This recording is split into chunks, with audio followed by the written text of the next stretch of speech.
You on? Denise and Janaea are like any sisters. They play and they fight. Get off. But unlike other sisters, they'll soon share a unique bond. It's a matter of life and death. 11-year-old Denise is suffering from leukemia, and her 5-year-old sister Janaea is her only chance for survival. Just months ago, Valeria didn't know if she'd ever watch her daughters playing together again. They didn't expect her to make it through the night. At school, Denise's teacher didn't know if she would ever come back to class. She was trying to get her work done, and it was just, she would have tears rolling down her cheeks. School is now at home, where science lessons are more than just textbook, they're personal. So we know that it's a cancer of the blood. Leukemia attacks the bone marrow factory inside the hips by overproducing large white blood cells, crowding out the rest. But how do you explain to an 11-year-old what's happening inside her? In this case, you use Captain Crunch and marshmallows.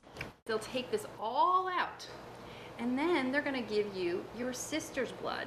That's where 5-year-old Janaea comes in. Doctors will extract her bone marrow using a long needle. Janaea is Denise's only perfect matching donor in her family, something she didn't exactly volunteer for. She said, no, I don't want to go. And then I said, it's okay, don't be crying, okay? I'm going to be right beside you. And she said, okay.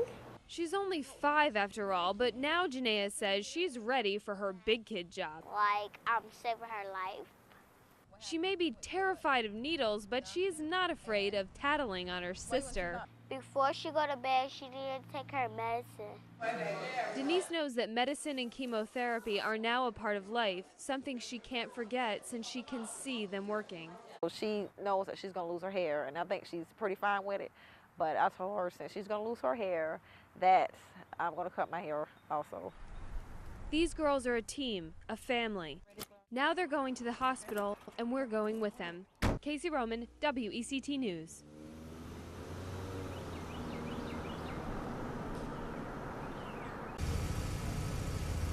It's morning at the hospital, but inside the OR, 5-year-old Janaea is getting ready to go to sleep. She might not realize it now, but the next time she's this wide awake, she'll have just saved her sister's life.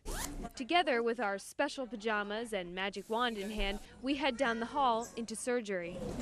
This little girl is terrified of needles, but thanks to laughing gas, she giggles herself to sleep.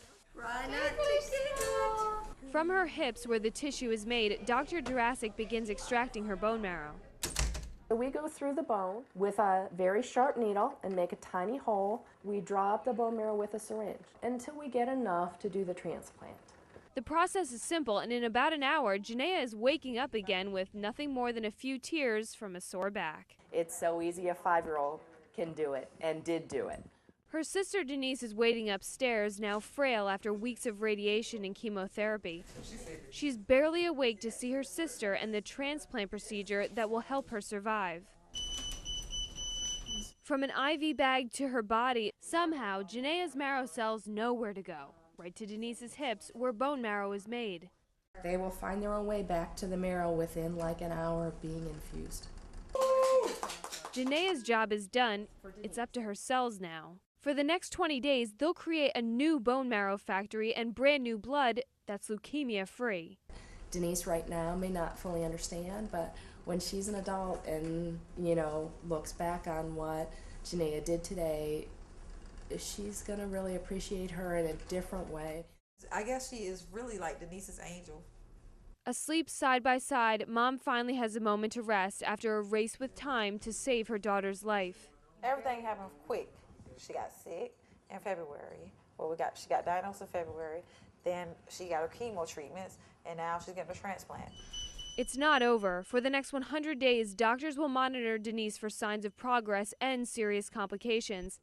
The countdown begins, but hopefully, because of today, Denise can count on many tomorrows.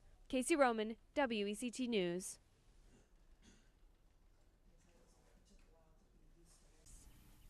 I was happy. I was screaming. Happy to be back at home, Denise Hale has smiled more today than she has in the past year. Just smiling. She has defeated leukemia, a cancer that didn't take her life but did change it dramatically. It's itchy. By now, Denise is used to change, as we've seen over the months, but starting today, life is finally getting back to normal. Everybody's so happy to see her back. Her brothers and sisters messing with her, picking on her just like they was before she left. Denise says the year has gone fast, but she'll never forget a moment of it. My legs were swollen, and then went to the emergency room, then went to Chapel Hill, and then came back in to get the bone marrow, and then went to the Ronald McDonald House. But she didn't seem to remember this moment, a day back in May when she made a special request for her first day back home. I'm gonna go to the pool. Are you gonna go to the pool? We wanted to make sure that that wish came true with a surprise trip, one we're sure she will never forget.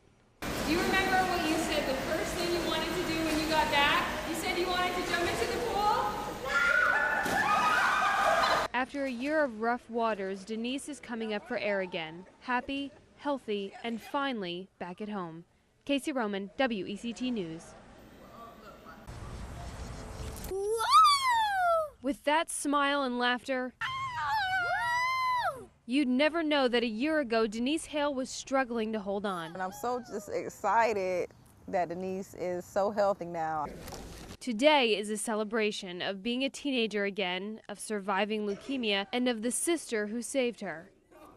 Cupcakes mark the anniversary of chemotherapy, of her hair falling out, It's itchy. and of a 5-year-old who donated the bone marrow that cured her big sister. 2 shots in my back. Janaea says the worst part was Seeing Denise go through cancer. Denise has a lot more to go through. She's 12 now and sidelined by steroids which have destroyed her hip joint. They said it's dead. It felt like somebody kicked me in it. That's something I wouldn't wish on my worst enemy. You know, thankful and glad that she's here. I couldn't imagine losing her. You know, and I tear up thinking about it. Thinking about her little girl who will need a hip replacement at 20, who is on intense pain medication and who might never have her own children, but who will certainly inspire others. Don't be afraid. You'll get through with it quick if you don't be scared. And after a scary year, today there are countless reasons to smile.